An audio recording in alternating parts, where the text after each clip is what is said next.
Damos gracias a todos los siervos y es importante porque es la palabra la que nos debe regir.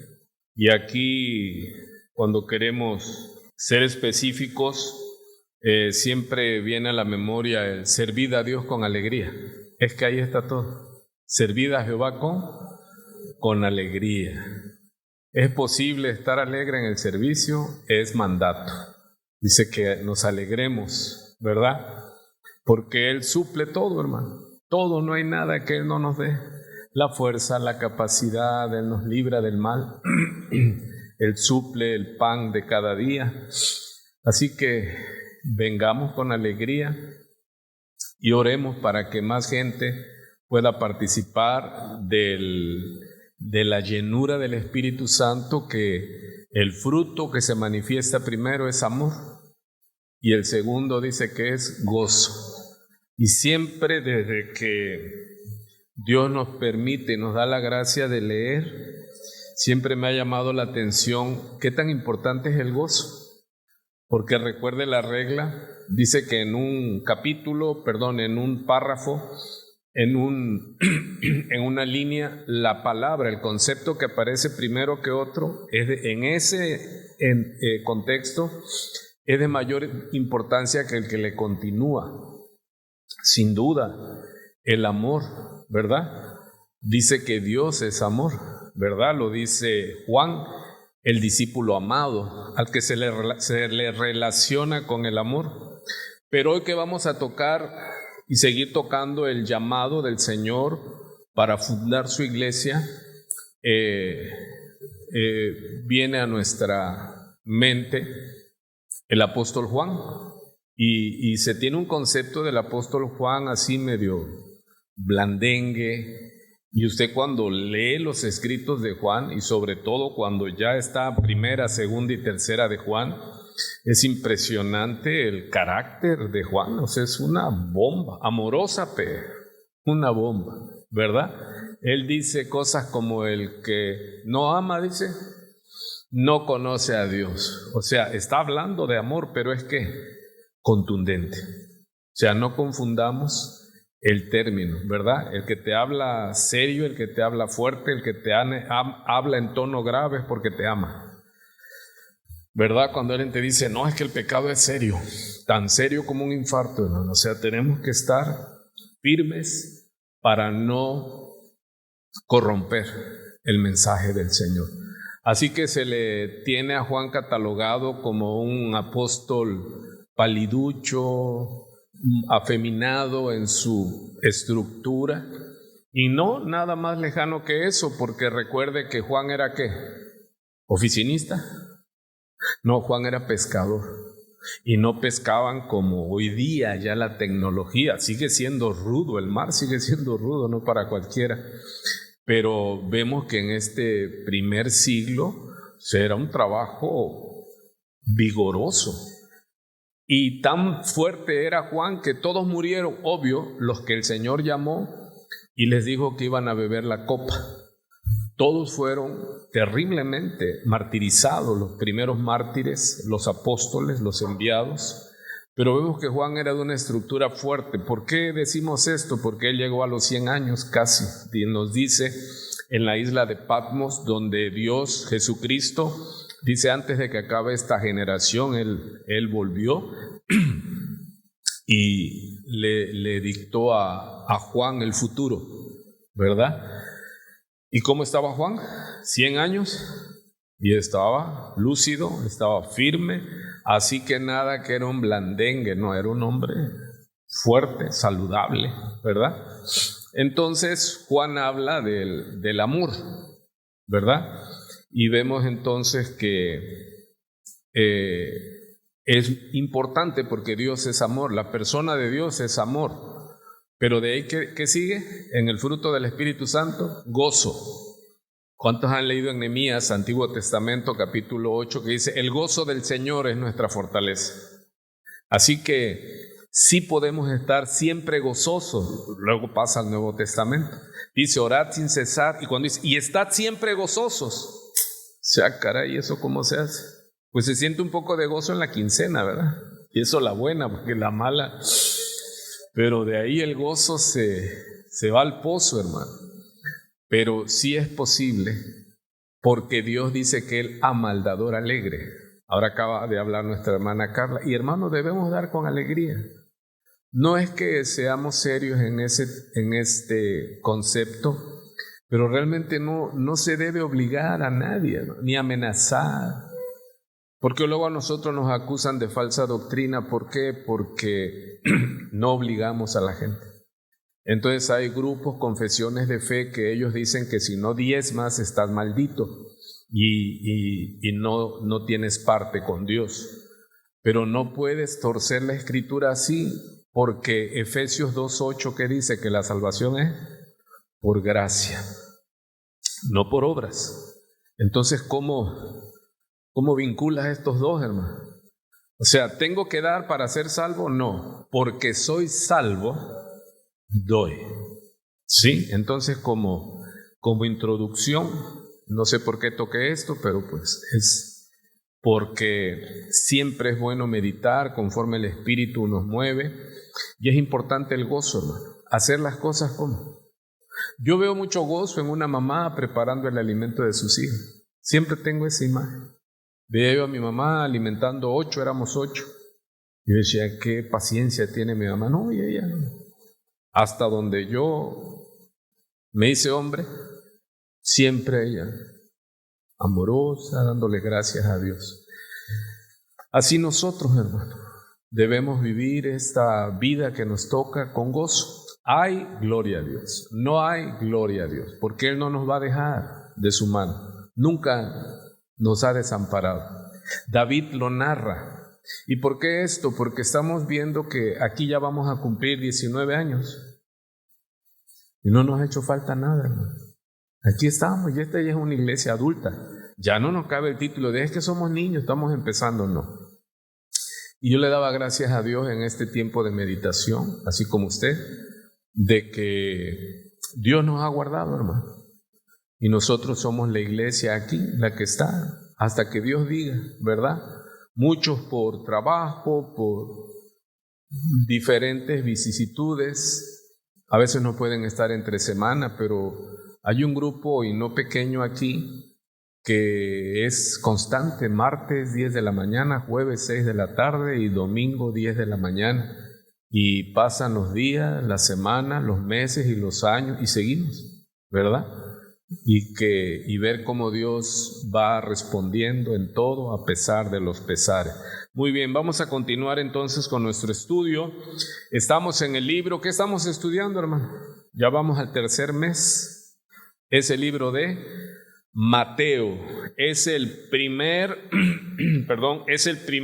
libro del Nuevo Testamento.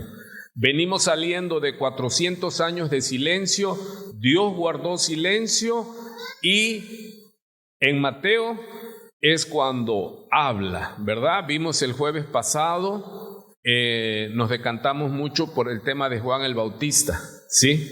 ¿Qué estamos haciendo? Tenemos la dicha de estudiar en esta hora quieta y digo yo, abrir los telones, ¿verdad? Ahí en la Palestina, en Capernaum, y mezclarnos, ¿verdad? Con la ayuda de la imaginación. Eso es lo hermoso, ¿verdad? Que cuando Jesús predicaba, y debemos aprender nosotros también a hablar así, Él no tenía las herramientas como ahora, ¿verdad? Podemos ver a una imagen representando al Señor y una imagen representando a un hombre sentado en el banco de los tributos cobrando el impuesto. Y esto nos ayuda, pero cuando el Señor estaba no tenía ninguna de herramientas visuales. Él usaba lo que era cotidiano. Por ejemplo, Él decía, un sembrador salió a sembrar, y allí pues esta población primariamente pues era de agricultura, su alimento venía de la tierra y el mar, ¿sí? Entonces Él ejemplifica con una figura conocida el reino desconocido, y Él siempre decía, el reino de los cielos se parece a un sembrador salió a sembrar, porque pasando estos capítulos del llamado de Jesús a sus discípulos. Vamos a entrar en el discurso de las parábolas, que también es muy emocionante, y por eso estoy empezando de esa manera. ¿Por qué el Señor usaba parábolas? Una, para que la salvación es del Señor. Dice, viendo, vean, oyendo, dice, oigan y no entiendan, dice. Sí, porque el que hace ver, oír y entender es Dios. Y eso es muy fuerte, pero vamos a sufrir ya cuando venga ese momento. ¿Sí? Y eso se llama la elección incondicional, que Dios da vida a quien Él quiere. ¿Sí? Y es la vida del Espíritu. Muy bien. Entonces, nos quedó el capítulo 9 pendiente.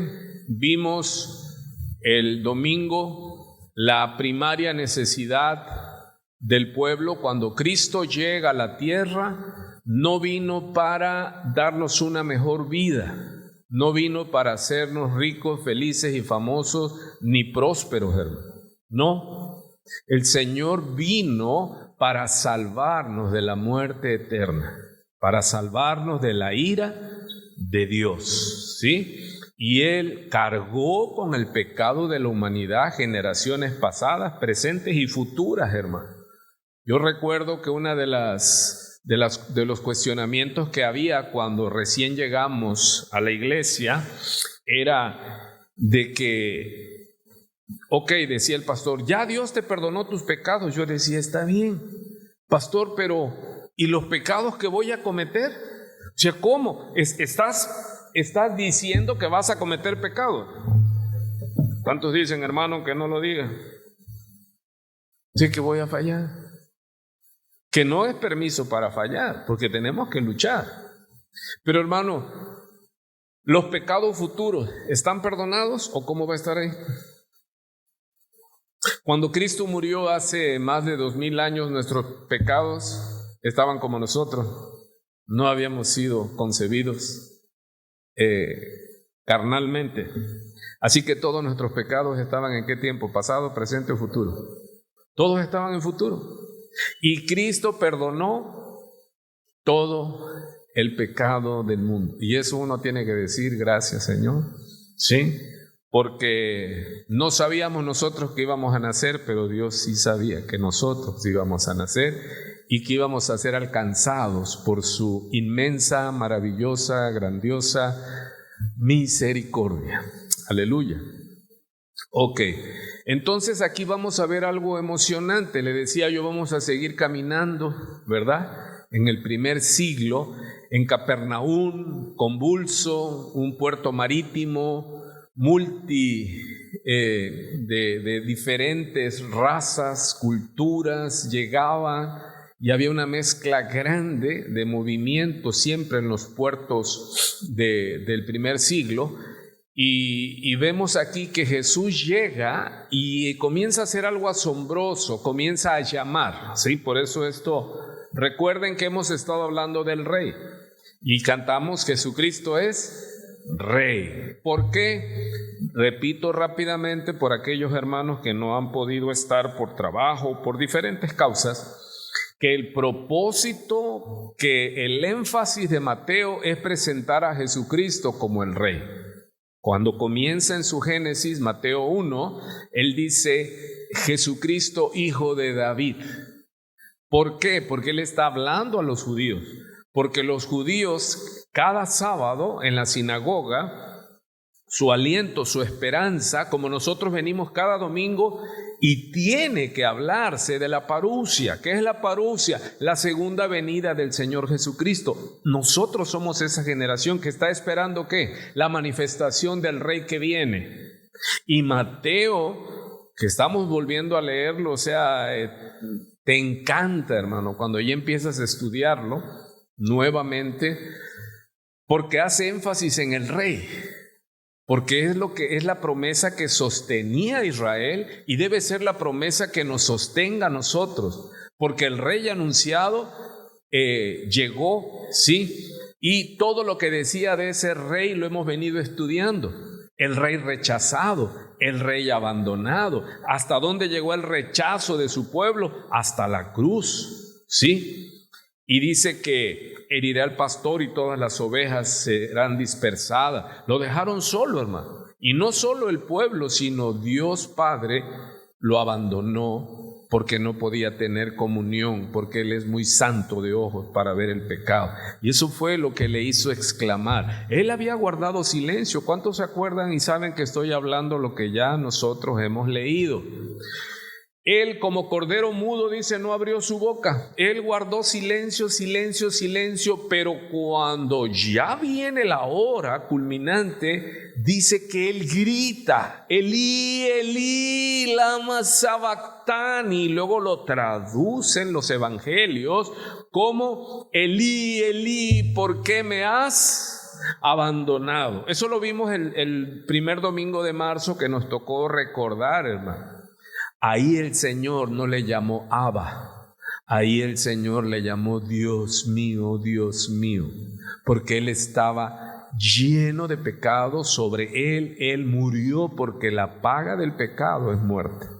Así que debemos de cuidar esta salvación tan grande, hermano.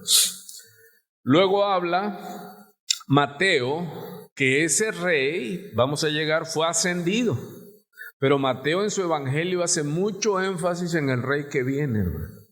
Jesucristo viene otra vez.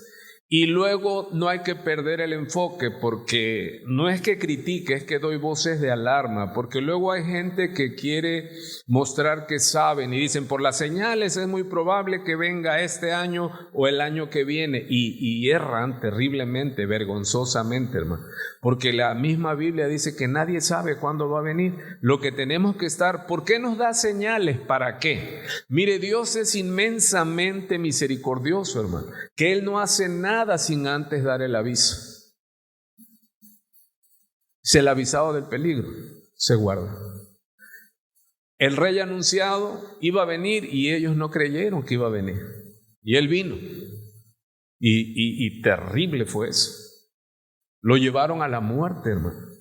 Ya vamos a estudiar en el libro de Hechos que Pedro les dice en Hechos 3, arrepentidos, dice. Porque ese es el mensaje primario. Hemos estado haciendo énfasis en eso. Jesucristo no vino a dar una mejor vida aquí. Pregúntele a los apóstoles que fueron los primeros, el fundamento de su iglesia. Los 11 murieron trágicamente, hasta donde dice la historia y lo que tenemos memoria. Jacobo y Judas. Judas murió espantosamente, hermano. Todos ellos pasaron muertes cruentas, terribles. Y entonces dices tú, ¿dónde está el que Cristo vino y ahora ellos van a ser menos que nosotros? No, hermano. Somos llamados a sufrir conforme Él sufrió. Sí, varón de dolores, experimentado en quebrantos. Entonces, Él viene y dice, arrepentíos. Juan el Bautista, y el Señor, cuando ya lo estudiamos, Él comienza a predicar. ¿Cuál es la palabra que dice? Arrepentíos, porque todos nos hemos desviado. Romanos 3, Pablo el apóstol retoma, dice, no hay ni uno sano, no hay ni uno que busque a Dios, todos nos corrompimos a una como ovejas al matadero. Dice, no hay nada bueno en nosotros, y eso hemos estado viendo. ¿Por qué es esto? Por el énfasis de que somos malos. Pues no, esa es una verdad, pero es importante que yo lo sepa para que esta iglesia sea efectiva en la predicación del evangelio, que no demos cápsulas de bienestar. No, si la persona, hermano, si el Espíritu Santo no opera en ese momento de tu predicación, la persona se va a ir sin saber cuál es su mal. El mal del ser humano es que nacimos en pecado y hacemos lo malo. ¿Por qué? Porque somos malos. No es que nos volvimos malos, es que perfeccionamos la maldad. Hoy día la maldad está perfeccionada. En verdad nos espanta, y si no nos cuidamos nos va a llevar. Porque es tan impresionantemente maquiavélica la maldad, el adelanto. Porque dice que la maldad iría en aumento, hermano, y esto es así. Sí, ya todo se ha permitido ya. Hay una corrupción terrible y la maldad va a ir en aumento. Muy bien. Entonces vemos el título, El Rey llamando. Ahora hemos explicado siempre por qué usamos el título que usa Mateo. Presenta a Jesús como Rey y hemos explicado, es el mismo evangelio pero expresado por 4 personas diferentes. Juan, su evangelio, el énfasis que hace es en el yo soy. Juan habla que Él es Dios en carne. Amén. Entonces dice el Rey llamando. Y luego dice, y dejándolo todo, ¿qué dice? Le siguieron. Y qué hermoso, ¿verdad? Es esa. Pero también nosotros sabemos, y vamos a estudiarlo con los apóstoles, y también dejándolo todo se regresaron, hermano. Estamos viendo en el estudio del evangelio que hubo como 4 etapas. Porque muchos leemos, y dejando las redes, y dejándolo todo, le siguieron. Pero en la medida que se comenzó, porque hubo un primer llamado, el arrepentimiento, el llamado a nacer de nuevo, pero antes de que Jesús llamara a los primeros 4, ellos eran discípulos ya de Juan el Bautista. O sea, tiene uno que ver aquí los tiempos, hermano. Porque a veces, y cuando uno está comenzando, a mí me pasó, a mí me metía conflicto el decir, bueno, pero aquí dice que los llamó y los siguieron, pero luego en el otro evangelio Jesús llega y le pide prestada la barca a Pedro, pero Pedro ya lo conocía. Entonces, ¿por qué narra que de nuevo lo volvió a llamar? ¿Sí? Y vemos algo así como 4 etapas. Hay un primer llamado. Ahora, si yo le pregunto, ¿usted se va a identificar en eso? Tú y yo tuvimos un primer llamado. ¿Sí? Ellos esa entrega demoró 3 años y medio, hermano. ¿Se imaginan? La lucha de ellos. Porque el primer llamado Jesús le llamaba, pero ellos estaban así como en un seminario de visita. Y llegaban con Jesús, llegaban con Juan el Bautista y seguían en sus labores seculares. O sea, ellos seguían viviendo de sus trabajos. Ellos se regresaban a pescar hasta el llamado definitivo cuando ya lo dejaron todo. Pero recuerde que en ese proceso, cuando al Señor Jesús es crucificado, es martirizado, ellos lo volvieron a dejar. Al grado que Pedro les dice, yo me voy a ir a pescar, y los demás lo siguieron. Ya el Señor estaba crucificado, estaba sepultado, y cuando el Señor resucita, Él los va a buscar a la playa, hermano. ¿Cuántos dicen, caray? Y eran los apóstoles, o sea que no ando muy mal, claro, fue un triste consuelo, ¿no? Pero muchos de nosotros, y yo como pastor lo he vivido, pero sí cuando yo lo veo reproducirse en la iglesia, digo, bueno, esto es normal, ¿sí? Que a veces uno está en esa crisis de fe y se va uno entregando. No que naces en abono, no, uno nace de nuevo, pero la lucha es con nuestra naturaleza, hermano, ir soltando, ese es el llamado, es el llamado fuerte que nos hace el Señor y nosotros, Señor, pero deja que entierre a mis muertos, Señor. Deja que los muertos entierren a sus muertos, tú ven y sígueme.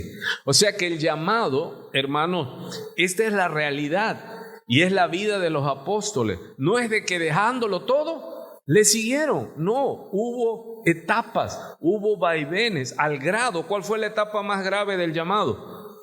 ¿Qué es lo que dice? Que todos huyeron. Y pareciera que ahí se terminaba la obra. Pero el que les prometió que lo ibas a hacer pescadores de hombres, Él los fue a buscar. Y ellos lo vieron y era Jesús resucitado, hermano. ¿Se imaginan? Qué tremendo, ¿no? Y vamos a ver un poquito así, a meternos entre los telones y ver esta hermosa historia. El rey llamando, dice, y dejándolo todo, pero le pusimos 3 puntos suspensivos. ¿Por qué? ¿De qué va la clase hoy, hermano? Dejándolo todo, le siguieron, pero también entra ¿qué? Y dejándolo todo, se regresaron. ¿Sí? ¿Cuántos han visto eso en la cotidiana vida de la iglesia, hermano? Hay días en que ves al hermano que está que firme, aquí estoy, y jura de bandera y todo. Pero luego pasa como que, ¿qué? Como que un valle, ¿no? De los huesos secos. ¿Y dónde anda el hermano? ¿Quién sabe? Y está en su lucha de fe. Esto no está bien. Es que es la lucha de cada uno, hermano. A veces dice, ¿será que voy bien? ¿Y por qué? Porque es una llamada a dejarlo, ¿qué? Todo. A dejarlo todo, hermano. No es fácil. Es una llamada a morir. Lucas 9:23 dice, si alguno quiere, y decía a todos, el llamado es para todos, si alguno quiere venir en pos de mí, ¿qué dice el Señor? O sea, muérete. Y no es fácil, hermano. Así que muchos, cuando ahora aquí hay, sí hay llamados a ya servir de tiempo completo, y hay llamados, porque no, de todas las multitudes, no todos fueron llamados al apostolado, solo 12. Sí, en esta historia. Después aparece Pablo, pero este ya es otro movimiento. Ya Cristo no estaba en carne. Estamos hablando cuando Él establece su iglesia. Porque ya Pablo entra como perito arquitecto y pone fundamento apostólico, pero ya el fundamento venía puesto. Sí, vamos a ver un poco con la ayuda del Señor. Dice Mateo capítulo 9, versículo 9. Este es el llamado. Pasando Jesús de allí, vio a un hombre llamado Mateo que estaba sentado al banco de los tributos públicos y le dijo, sígueme. Y se levantó y le siguió. Verso 10. Y aconteció que estando él sentado a la mesa en la casa, o sea, en la casa de Mateo, he aquí que muchos publicanos y pecadores que habían venido, ¿sí?, se sentaron juntamente a la mesa con Jesús y sus discípulos. Cuando vieron esto los fariseos, o sea, los religiosos, los sacerdotes del tiempo de Jesús, dice que preguntaron a los discípulos del Señor, ¿por qué come vuestro maestro con los publicanos y pecadores? O sea, estaban en la misma línea, eran aborrecidos los publicanos, se les consideraba como traidores a su nación. Y Jesús al oír esto les dijo, los sanos no tienen necesidad de médico, sino los enfermos. Y les dice esto que está en el Antiguo Testamento. Id pues y aprended lo que significa misericordia quiero y no sacrificio, porque no he venido a llamar a justos, sino a pecadores al arrepentimiento. Esto es muy, muy importante, amados hermanos. Ahora vamos a leerlo en Marcos, cómo lo narra el apóstol Juan Marcos. Dice Marcos capítulo 2, versículo 13. Perdón, dije apóstol, no, es Juan Marcos, no está entre los 12. Se cree que él era discípulo del apóstol Pedro y él tenía mucha información de parte del apóstol Pedro. Dice Marcos capítulo 2 versículo 13. Aquí vemos que el subtítulo es Jesús llama a Leví. O sea, Mateo era el nombre. Jesús siempre que llegaba, y lo vamos a ver, llega y le dice, tú eres Simón, pero ahora serás llamado Pedro. El Señor hacía eso que pareciera, Él viene y te cambia de nombre, hermano. Aleluya. Y Marcos nombra, recuerde, Mateo en este capítulo 9, Mateo está hablando de él. ¿Sí está oyendo? Dice, vio a un hombre llamado Mateo. Y él, ¿sabes qué? Pone su nuevo nombre, Mateo. Pero Marcos dice que Leví. Y ya cuando vemos la lista de apóstoles es Mateo, Leví. ¿Sí? Y dice Marcos 2:13. Después volvió a salir al mar y toda la gente venía a él y les enseñaba. Y al pasar vio a Leví, hijo de Alfeo, sentado al banco de los tributos públicos y le dijo, sígueme, y levantándose le siguió. Aconteció que estando Jesús a la mesa en casa de él, de Mateo, de Leví, muchos publicanos y pecadores estaban también a la mesa, juntamente con Jesús y sus discípulos, porque había muchos que le habían seguido. ¿Se da cuenta? Es el mismo suceso, pero mire cómo lo narra Mateo. Ahora estamos viendo cómo lo está narrando Marcos. Si ustedes han sido observadores, desde enero aproximadamente hemos estado poniendo las versiones de Reina Valera antigua, la versión americana, LBLA, y dice, ¿y por qué nos está cambiando la versión? No, es para que se ensanche nuestro entendimiento, ¿sí? Es para ver conceptos sobre lo mismo, hermano. Entonces vemos aquí que Marcos ya habla otra versión, pero no cambia la historia, ¿sí? Pero él habla lo que no ve Mateo. Muchos somos iguales. Por ahí se dice, ¿no? Cuando éramos niños y jugábamos y era el teléfono descompuesto. Y así sucede, hermano. Vemos una historia, pero cada quien toma lo que va de acuerdo a su manera de ver, ¿sí? Entonces vemos que aquí Marcos nos enriquece, nos da más detalles. ¿Qué estaba sucediendo en la casa de Leví, Mateo? Había una gran fiesta. Imagínese la dicha de Mateo que hemos estado hablando. ¿Por qué estaba alegre Mateo, hermano? Porque él estaba destituido, él estaba, era cuando excomulgado. Él no podía ni siquiera acercarse al templo ni a las cosas de Dios, y resulta que el Dios que adoraba a Israel lo llamó. Imagínense. Y esta alegría, la verdad, es contagiosa. ¿Por qué? Porque nosotros, ¿cómo estábamos? Sin Dios y sin esperanza. Porque ni siquiera teníamos las promesas, no éramos del pueblo, somos gentiles. Pero cuando ya empieza Dios a revelar el misterio, como dice el apóstol Pablo en su ministerio, observamos, pero Dios le dijo a Abraham, en ti serán benditas las naciones de la tierra, en tu simiente.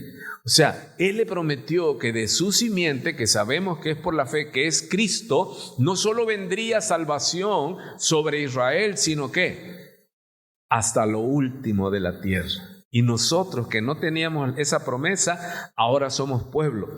Ahora fuimos hechos hijos de Dios por la fe en Cristo Jesús. Y podemos acercarnos confiadamente hasta el trono de su gracia porque Jesús abrió el camino. Aleluya. Entonces, ese gozo, hermano, estaba en Mateo. Mire qué gozo tan inefable, tan tremendo, que Mateo, cuando el Señor lo llama, como él era autónomo, él podía cerrar su negocio, hermano. Él cerró el negocio y se adelantó.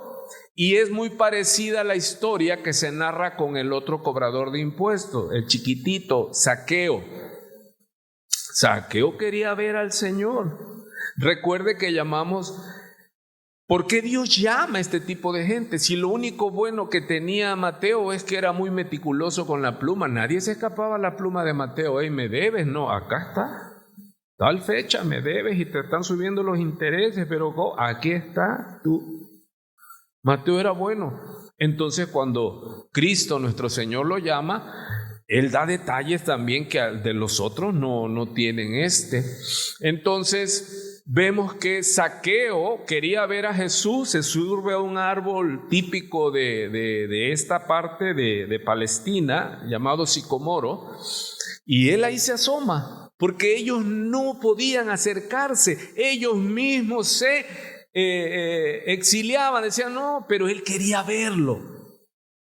Y por curioso, hermano, él quería ver a Jesús y ahí estaba.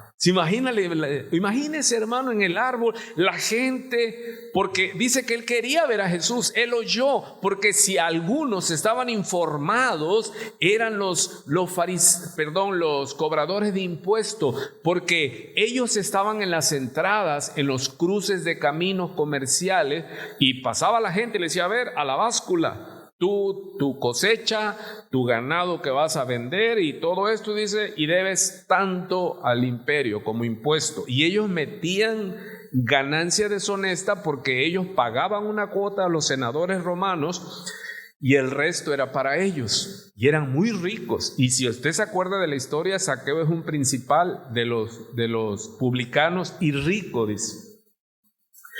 Pero él quería ver a Jesús, pero como era chaparrito, entonces estaba el tumulto y él quería ver a Jesús, pero era matemático, o sea, su trabajo era, él sabía hacer cálculos. ¿Y qué es lo que hizo? Tiró la línea y dijo, lo agarro allá adelante, y sale corriendo, dice, y trepa al árbol y ya se prepara para ver a Jesús. Y cuando viene Jesús lo vio a él y le dice, y levantando la vista el Señor, ¿qué le dijo? Zaqueo, date prisa a llegar a tu casa, porque ahí voy a posar. Imagínese, un ser despreciable. La gente estaba diciendo, he aquí el hijo de David, he aquí el rey, he aquí el rey. Y él decía, no, yo solo de verlo soy indigno. Pero a él lo llamó, ¿y qué le dijo? Y voy a estar en tu casa. Y los religiosos que aborrecían a tu decían, pero ¿cómo puede él estar con gente maldita, proscrita? Porque él fue llamado amigo de pecadores. ¿Alguien está vivo aquí?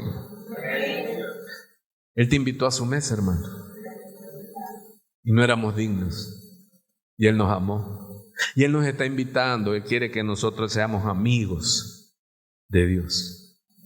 El martes hablamos una historia de Enoc, hermosa, hermano, hermosa nos ministró el Señor, porque el Señor Jesús dice, y ya no os llamaré más siervos, porque el siervo no sabe lo que hace su Señor.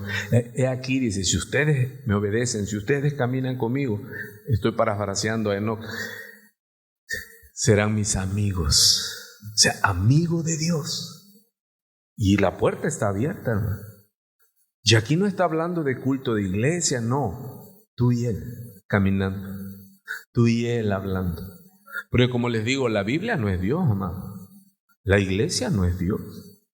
Dios es una persona. Y Dios dice, el que a mí viene, yo no lo echo fuera. Y caminó Enoc con Dios. Y antes de que Dios lo llevara, dice, hubo testimonio de que ese hombre le agradaba a Dios. Entonces, quitemos muchas cosas que no. Dios es una persona que siente. Vimos que en Génesis 6 dice, y se arrepintió Dios. ¿Cómo? Si dice el Nuevo Testamento que Dios no es hombre ni hijo de hombre para que se arrepienta. No, ahí la figura es, Dios se entristeció, Dios se condolió. O sea, ¿qué nos está enseñando? Que Dios, para que sea persona, tiene que sentir. Dios se alegra, Dios se entristece, pero Él va a derramar que su ira. Dios se aira, hermano. Tengamos cuidado. No lo provoquemos a ira, porque muchos quedaron como ejemplo, sepultados en el desierto. Seamos cuidadosos, seamos temerosos, porque Cristo vino y bebió la copa de la ira del Padre de Dios.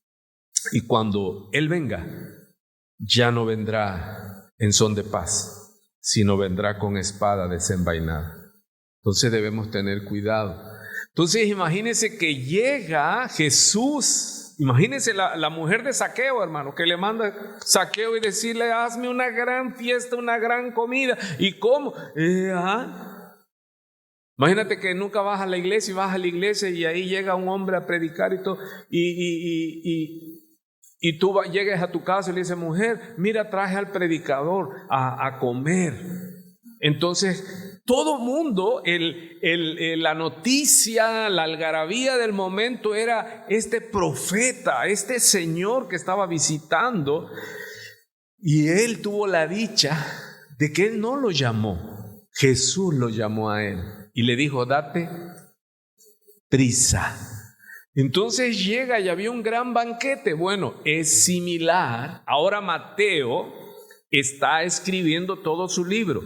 Zaqueo no escribió, se escribió de él. Aquí la diferencia es que este hombre en el cual se hizo tal misericordia, él sí está escribiendo. Y él está escribiendo que cuando Jesús llegó a su casa, Mateo, ¿qué tenía ya? Mateo ya le había compartido a todo el gremio de recaudadores de impuestos. ¿Y cómo estaba la expectativa en esa casa de Mateo? Va a venir el Señor. Mateo está seguro que el Señor, el Mesías, el Hijo de David, te dijo que va a venir a tu casa, va a venir. Y eso estaba así, hermano. ¿Te imaginas? Y todos expectantes, y llega el Señor, y ellos pensaron que iba a ser como los fariseos, como los religiosos. No, el glorioso Jesús, el amado Jesús, Él se sentó con ellos y Él ahí estaba. Podías tocarlo, podías acercarte, y sus discípulos, y llegan los fariseos, los celosos y todo. Pero ¿cómo es posible que su maestro, que se dice que es el Mesías, que no se cuida, se contamina en esa casa de pecadores? Porque ellos, el fariseo, tenía un concepto muy alto, su celo. Y Jesús les dijo: es que yo no vine, aleluya, es que yo no vine por aquellos que no reconocen su pecado. ¿Cómo oraba el fariseo? Dice nuestro Señor Jesús: te doy gracias, Señor, porque no soy como ese publicano. Porque el publicano no podía entrar, estaba fuera del templo, nada más miraba desde lejos, hermano. Como cuando éramos pequeños nosotros y empezaba, imagínense de qué año le estoy hablando, empezaba la televisión en blanco y negro. Y en la casa a veces ni radio había, hermano. Y íbamos con una vecina, que ya eran de los ricos en la colonia, y ponía esa pantalla, hermano, en blanco y negro, y pasaban Super Ratón. Y a ti te iba la vida, hermano, en la ventana, asomado, ¿eh? Y si era chaparrito como Saqueo, ¿se imagina, hermano? Pero qué hermoso que no podías estar. Él estaba ahí. Él estaba ahí. Lo podías no solo ver, tocarlo, hermano.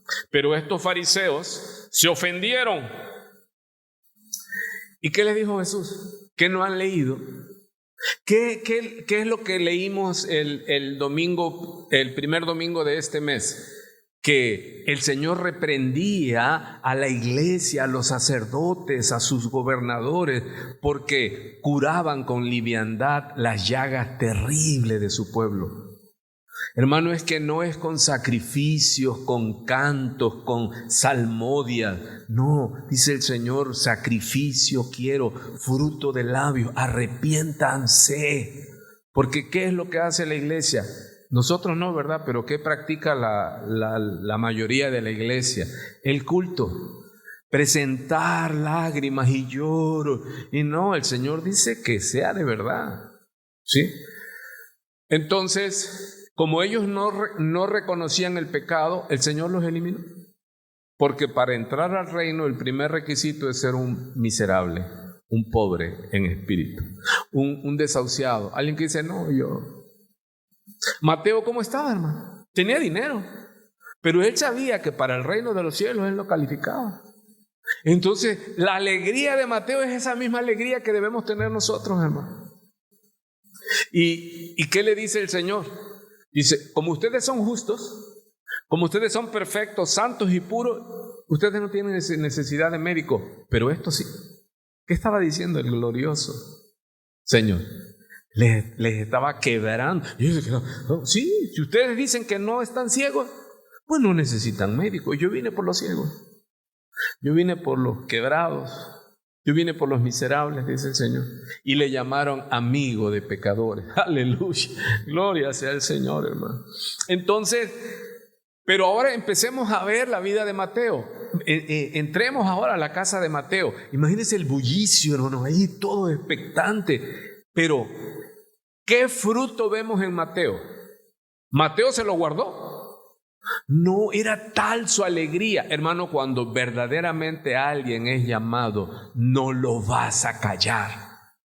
Mateo, Mateo, tu trabajo, tu dinero, tu fama. Mateo, ¿estás consciente de lo que estás haciendo? Cristo vive, hermano, aleluya.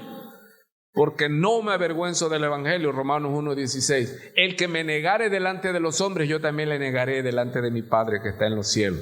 Hermano, vemos que Mateo no se avergonzó. Y fue tal lo que habló, en lo que Jesús llegó a su casa, hermano, ya había un banquete grande, hermano.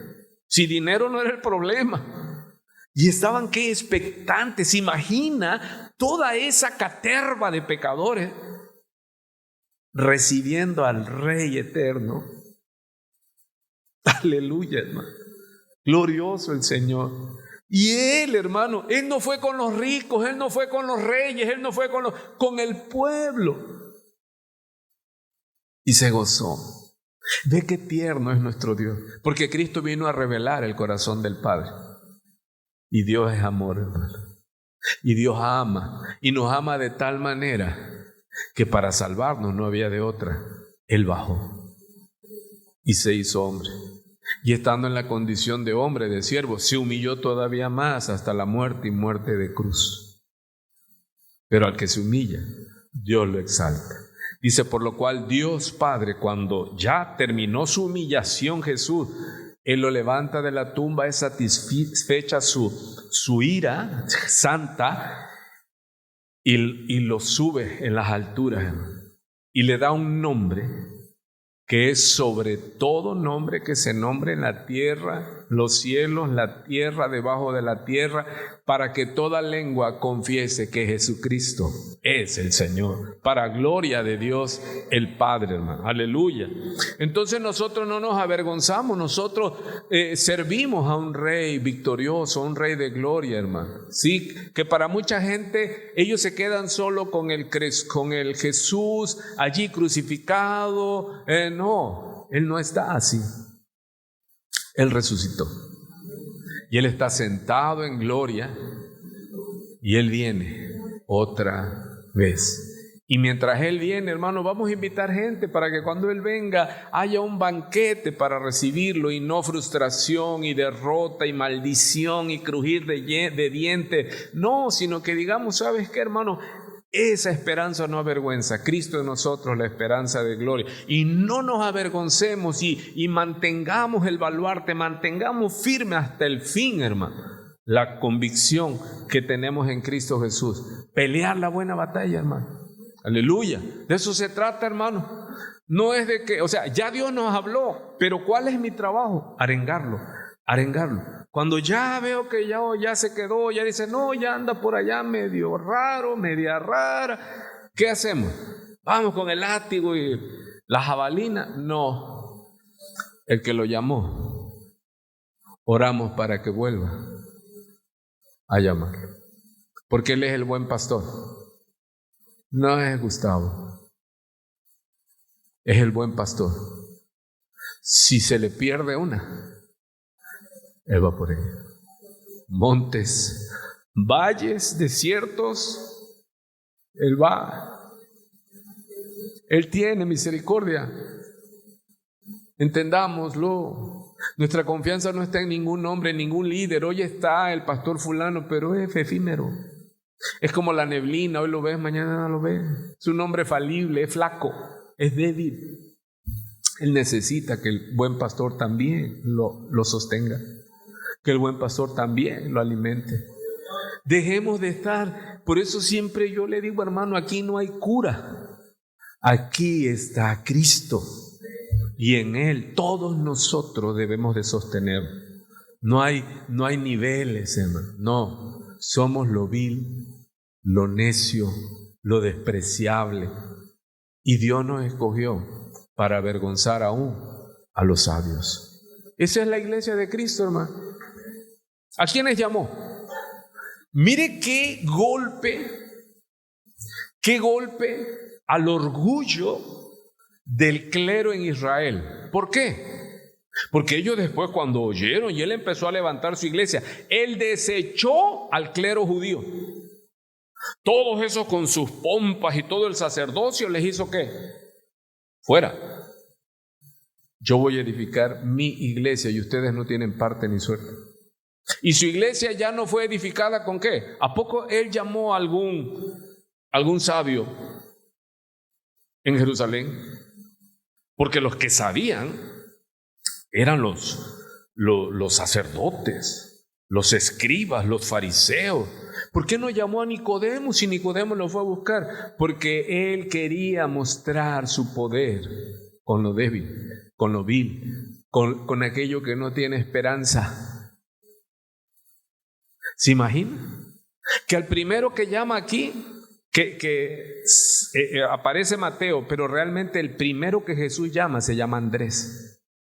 Ni siquiera es Pedro, es su hermano Andrés. Pero vamos a ir por parte. Entonces, pero de los que llama Jesús, usted sí, porque luego si le preguntas a la iglesia, a ver, dame los nombres de los 12 apóstoles y quedas exento de todo el diezmo del año. Pedro, Juan, Andrés, Santiago, San Judas Tadeo. Es que somos dados a ver los que se ven. Pero usted no ve mucho a Andrés. Y Andrés es una figura fascinante, hermano. Es precioso Andrés. ¿Sabes que el primero al que Jesús se encuentra con Jesús es Andrés? Y usted no oye mucho a Andrés, pero yo quiero a Andrés aquí. Porque Andrés va y le predica a su hermano Pedro. Y le dice: Pedro, hemos encontrado al Mesías, hemos encontrado al Señor, Pedro. Y Pedro va y lo ve, y el Señor lo ve y le dice: tú, Simón, tú serás llamado Pedro. ¿Y sabes qué hizo Pedro? Le quitó el liderazgo a su hermano Andrés. ¿Y quién lo evangelizó primero? ¿Y quién fue el que encontró a Cristo primero? ¿Y por qué se quedó en la penumbra? ¿Y sabes qué me gusta de Andrés? Le importó un rábano. Sí, no le interesó. Necesitamos ese espíritu de Andrés, hermano. No quiero like, no quiero me gusta, me importa un rábano, hermano, que no me conozca. El conocido fue Pedro, fue Juan, fue Jacobo. ¿Y Andrés quién lo conocía? El Señor. Y un hombre que decía: pásale, ¿quieres foto? Pásale tú ahí. Por eso le digo, Andrés es hermoso, hermano, es fascinante. Él encontró al Señor, pero Andrés y Juan y su hermano eran discípulos de Juan el Bautista. Y entonces cuando ve llegar al Señor, Juan, que eran sus discípulos, mire la hermosura de Juan el Bautista.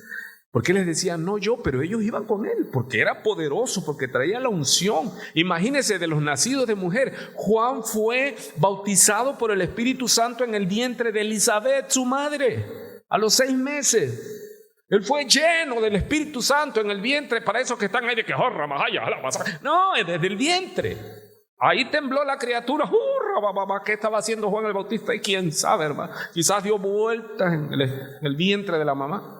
Y cuando ese hombre salió, ¿qué? ¿Tumbaba gente? ¿Volaba por los aires? No, vivía mortificadamente, hermano.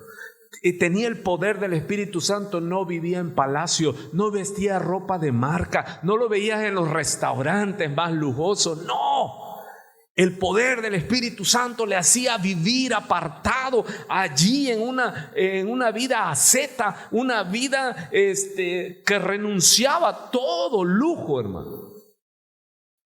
Qué diferencia el Espíritu Santo y la llenura que nos pintan hoy día los avivamientos, ¿verdad? Hijos, ¿cómo miento? Les digo yo. No, él no le preocupaba las multitudes. Él estuvo 30 años en el desierto, hermano, hasta que se manifestó, y 6 meses retumbó sobre la tierra y le tumbaron la cabeza. Ahora imagínese aquí, hermano, que el Señor Jesús pasa y dice: a ver, ¿quién es el de peor reputación? No, pues los fariseos. A ver, Mateo, date prisa, sígueme. ¿Cómo? El Rey de Reyes, el Mesías, el Quirios, está haciendo su iglesia con puro ¿qué? Con puro cascajo. Hola, no volteé a ver a nadie, por el amor de Dios. Pura chulada, pura joya, hermano. Aquí el que no estaba preso lo andaban buscando. Porque nuestras deudas han sido pagadas. Aleluya. ¿Y cómo podemos entender la alegría de Mateo, hermano? Imagínense Mateo en su casa. Todo el mundo quería ver y estar con Jesús y él vino a mí, aleluya, vino a mi casa y lo gritó a los cuatro vientos, vengan, va a venir. Imagínense que no hubiera llegado, hermano. Qué frustración. Pero cuando el Señor te dice sí, su sí es sí. Y cuando Él dice no, su no es no. No es como nosotros. Nosotros tenemos que ser como Jesús. Así que imagínese usted el corazón de Mateo. Pero ¿sabe qué me enamora de Mateo, hermano? Yo lo veo. Si yo hubiera escrito como Mateo el Evangelio según San Mateo, le pongo aquí GBO, el primero de los 12. ¿Por qué no? Si lo pongo. ¿Usted cree que no lo pongo? Sí, hermano. Soy vanidoso, me gusta. El sepulcro blanqueado. Sí, usted es igual que yo, o a lo mejor me gana. Pero Mateo no, hermano. Dice muchos, dice Marcos, muchos publicanos y pecadores. ¿Cuál? O sea, había surtido rico ahí en la casa de Mateo. Es como en la iglesia de Cristo Jiquilpan capítulo 15, hermano. Usted ve puro exconvicto, hermano. El que no trae un muerto, trae 2 muertos, trae tres divorcios, 4 sacrificios, adulterios. No, nuestro expediente está, pero ya Cristo pagó por nosotros. Algunos dicen, no, yo no. ¿Cómo no? Traemos un historial, pero ya Él lo clavó públicamente en la cruz del Calvario. Fue pagada nuestra deuda. Y muchos pueden decir, oye, pero si ese va a la iglesia, si ese es esto. No, era. Era. Ahora soy nueva criatura. Las cosas viejas pasaron, aquí todas son hechas nuevas. Me podrás acusar, aplastar, acuchillar de lo que fue mi vida, pero ahora en Cristo Jesús soy nueva criatura y que se pudre el diablo, como digo yo. Que se masque la cola el diablo, hermano, pero no tiene resquicio por donde nos va a pegar si Él nos limpió. Él nos limpió, Él nos lavó. El problema está que te digas nueva criatura y las cosas viejas todavía que... Bueno, pero esa es una triste historia, hermano. Esperemos que se remedie. Ok. Y vemos la misma narrativa, lo mismo, pero lo enriquece Marcos, ¿sí? Él nos dice, en la casa de Mateo estaba lleno eso, hermano. ¿Y lleno de qué? ¿De qué se llenan las iglesias, hermano? De pecadores. Luego llegas a una iglesia y quieres que tú, no, hermano, si aquí está puro así, imagínate metafóricamente, aquí está el pirata cojo con pata de palo y un parche en el ojo, hermano, ¿sí esto? Ya. Y llega alguno y cuidadito, porque no sabe ni con quién te está metiendo. ¿Sí me imagino? ¿Se imagina usted? ¿O no? ¿O sacamos expedientes? No, los expedientes ya están quemados. Ahora mire, Lucas 5:27. ¿Cuántos están contentos, hermano? Ya vamos a acabar, me faltan 8 minutos. Ya, no hay que darles así. Después de estas cosas salió y vio a un publicano. ¿Se da cuenta? Lucas lo escribe, pero ¿cómo se refiere a Mateo? Un publicano. Y Mateo dice que lo llamó y él estaba en la mesa de los tributos. Dice, y vio a un publicano llamado Leví. Ellos le nombraban con su viejo nombre, pero Mateo cuando escribe, él se pone el nombre que el Señor le puso, Mateo. Y él escribe de él, y lo único que se atrevió a hacer con su pluma fue, ya no se puso Leví, ¿se puso qué? Mateo. Ya no se puso su nombre, se puso qué? Hermano. El gran siervo del Señor. ¿Sí? Sentado al banco de los tributos públicos y le dijo, sígueme, y dejándolo todo, se levantó y le siguió. Y Leví le hizo gran banquete en su casa, ¿está leyendo? Y había mucha compañía de publicanos y de otros que estaban a la mesa con ellos. O sea, era una taberna allí terrible, hermano. Pura gente, ¿qué? Parche en el ojo, pata de palo.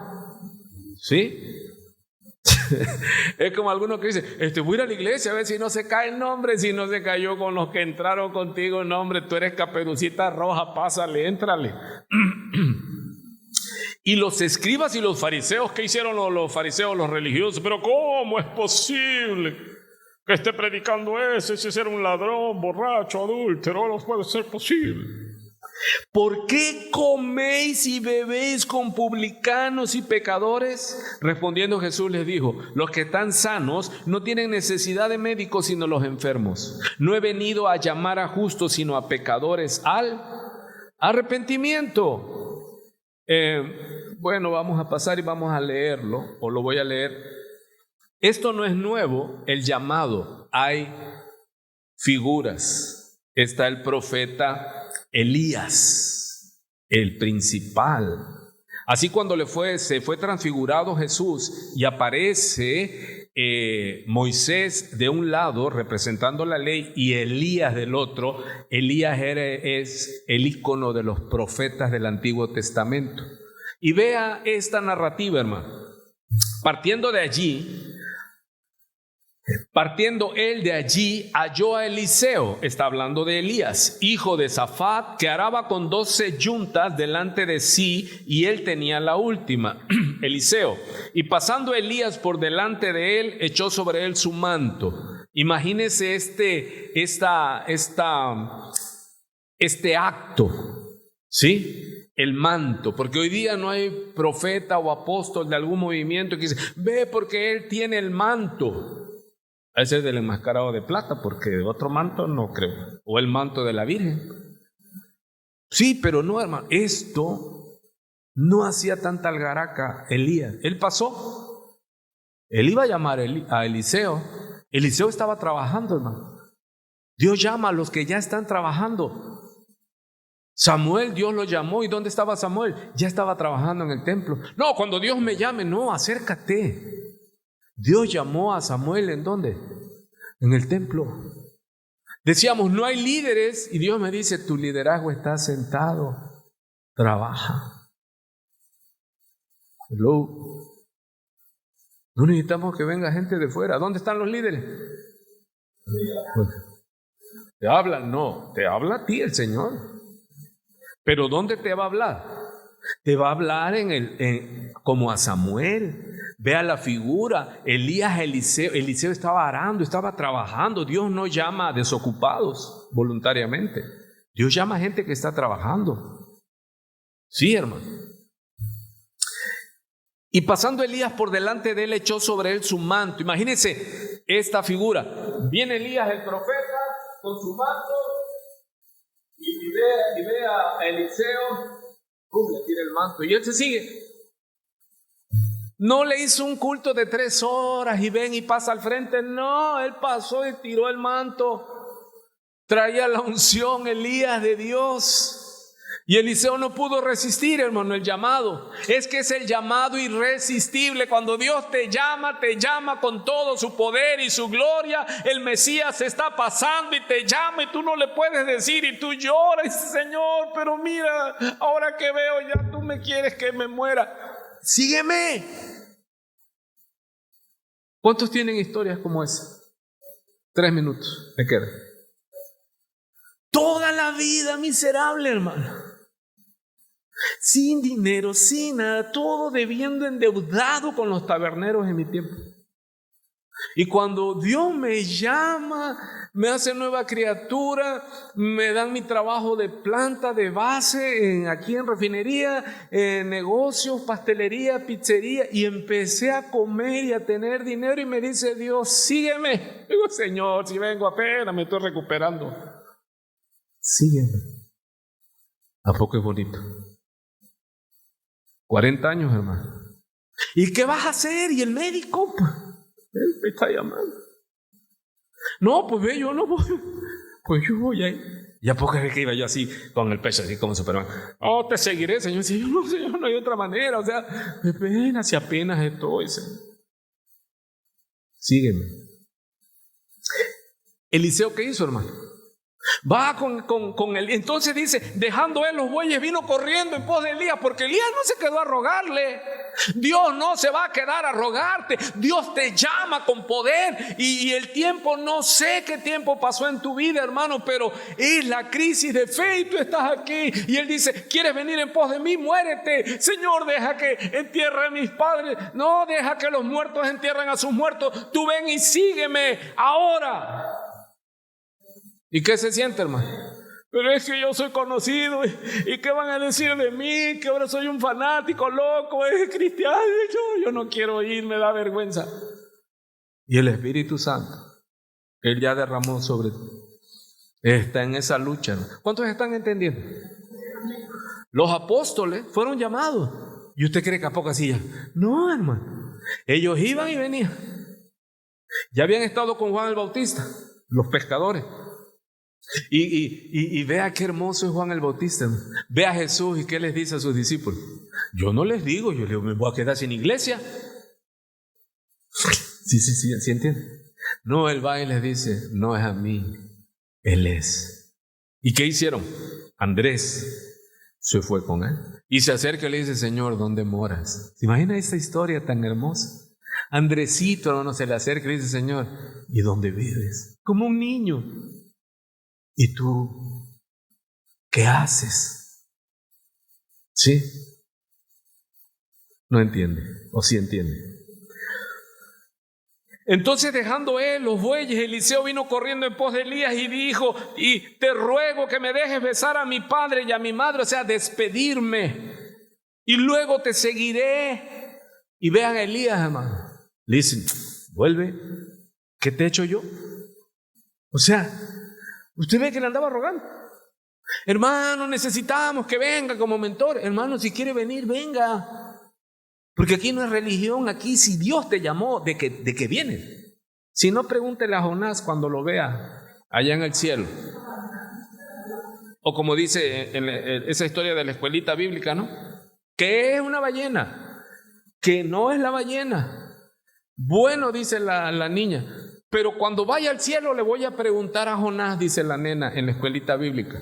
No, perdón, en la escuela. Y la maestra secular dice: pero ¿y si Jonás no se fue al cielo y se fue al infierno? Y dice: entonces le pregunta a usted.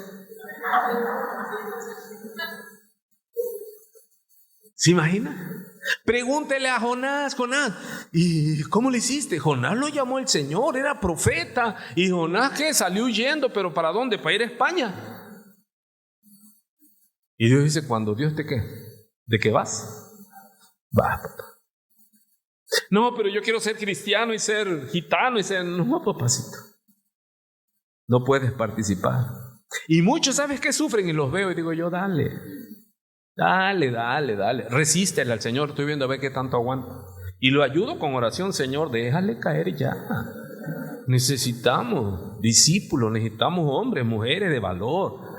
No caprichosos y de que, ay no, porque el pastor no me deja, que no me deja usar el púlpito. Yo no quiero usar el púlpito, yo quiero dar la vida. Por el amor de Dios, comienza. ¿Qué tiempo? No sabemos. ¿Sí? Yo pasé casi 4 años en la escuelita, hermano, y no me daban pero nada. Y a poco me impedían predicar. No, hombre, esta era mi esposa. Yo le predicaba a todos los publicanos de mi tiempo. Sí, ya pasaban, andaban marihuanos, drogados. Decían: oh, no, que viene el loco ese. Ahora me tenían miedo, ya no se querían juntar conmigo. Y yo les predicaba, hermano. Bien ensatanado por el Evangelio. O sea, estaba yo, pero apasionado, hermano. Pero para ellos estaba yo ensatanado. No, está loco, se pasó de dosis, ya se quedó en el viaje. Y dice que, mire qué tremendo Elías, hermano. Y esto nos anima a nosotros, porque el que te llamó es Dios, no es conmigo, ni me ve a mí, hermano, que no ha venido, o me ve en la calle. Me dice: pastor, ya voy a ir a la iglesia. Y le digo: ¿yo qué soy tu padre o qué? O no le dice Elías así a Eliseo. ¿Qué le dijo? Señor, dame tiempo, que vaya. ¿Y qué le dice? Yo, ¿qué te he hecho? Yo así a veces ando, hermano, y me ve. Ya, es que tuve esto, tuve el otro. Es que se me murió mi abuela. Ya la han matado como 20,000 veces. Y siempre que les digo: hermano, no es conmigo. Yo no te estoy llamando, yo soy llamado. El que te está llamando se llama Jesús. Y es contigo, no es conmigo. ¿Por qué se pone triste? Yo sé, hermano, se entristece uno. Porque uno quiere fama y aparte soy cristiano. Terminamos. Pero qué lindo le dice Elías, ¿no? Hermano, así cuando tú que eres mentor y el pastor no quieren venir, tú no te preocupes. Porque ellos se le resisten al Espíritu Santo. No es contigo. Y se volvió Eliseo y tomó un par de bueyes. Mire, esta historia es fascinante, hermano. Y los mató. ¿Sí ha oído usted ese concepto cuando dice, no, yo ya derribé los puentes, yo ya quemé mis naves? ¿Sabes quién me lo dijo? Una persona, o sea, lo usó, porque yo le estaba diciendo, mire, es que en Cristo tú puedes volver a tu casa. Pero no quería, él quería ser cristiano, y me dice, ¿y le puedo ir a predicar el evangelio a la otra? Le digo, no, papacito, tú déjate, vamos a mandar unas hermanas que te prediquen. Él quería también ir de Salvador, se iba a hundir como el que se está ahogando, ¿no? Y tú vas, y los dos se van. No, al rato, ¿qué es que le estoy predicando? ¿En dónde? Ahí. No, hermano. Entonces me dijo él, no, dice, es que yo con mi matrimonio, dice, yo ya quemé los puentes, no, rompí los puentes y quemé las naves. Yo dije, mira, qué bien sabe expresarse. Pero aquí vemos que Eliseo, ¿qué, hermano? ¿Cuál era su fuente de trabajo? ¿Qué le hizo a su fuente de trabajo? Se volvió y tomó un par de bueyes y los mató. Dile que está a su lado, ¿estás oyendo? Y los mató, y con el arado de los bueyes, la leña, la hizo más leña y le prendió fuego y hizo una grande barbacoa para todo el pueblo. Después se levantó y fue tras Elías y le servía. Hermano, ¿qué esperas? Para ya definitivamente decirle al Señor, te seguiré donde sea que tú vayas. Gracias, Padre, por esta meditación. Oh Señor, se compunge mi ser, mi espíritu, Dios. Eres tan poderoso, Señor, en amor, poderoso en amor, poderoso en amor. Tú derribas cualquier pretexto, Señor. Con cuerdas de amor nos atraes, nos llamaste, Señor. Tú permitiste todo desde antes de la fundación del mundo, Señor. Tú nos tejiste en el vientre de nuestra madre, Señor. Y tú veías nuestro caminar, nuestra rebelión, y en el tiempo de tu perfecta y buena voluntad te pasaste a un lado y dijiste, sígueme. Y gracias, Señor, porque han pasado los días, las semanas, los meses, los años, y contra viento y marea, Señor, he aquí este pueblo, he aquí tus hijos, Señor, vamos en pos de ti, porque a dónde iremos si solo tú tienes vida eterna, palabras de vida, Señor, y nada queremos fuera de ti, Señor, y hemos quemado todos los ídolos que nos ataban, todo aquello que le gustaba a nuestra carne. Hemos hecho como tu siervo Eliseo, sacrificó con propósito. Hemos renunciado a todo, Señor, y de momento hubo tristeza, hubo lágrimas, hubo luto, pero hoy celebramos, Señor, porque ha sido la mejor decisión que hemos tomado. A ti, solo a ti sea la gloria, porque no hay mérito en nosotros. Toda gloria es tuya. A Él sea la gloria y a su pueblo sea la victoria. Dios te bendiga, amada iglesia. Y decide, porque mañana se hace tarde. Dios te bendiga. Buena cena, buena noche.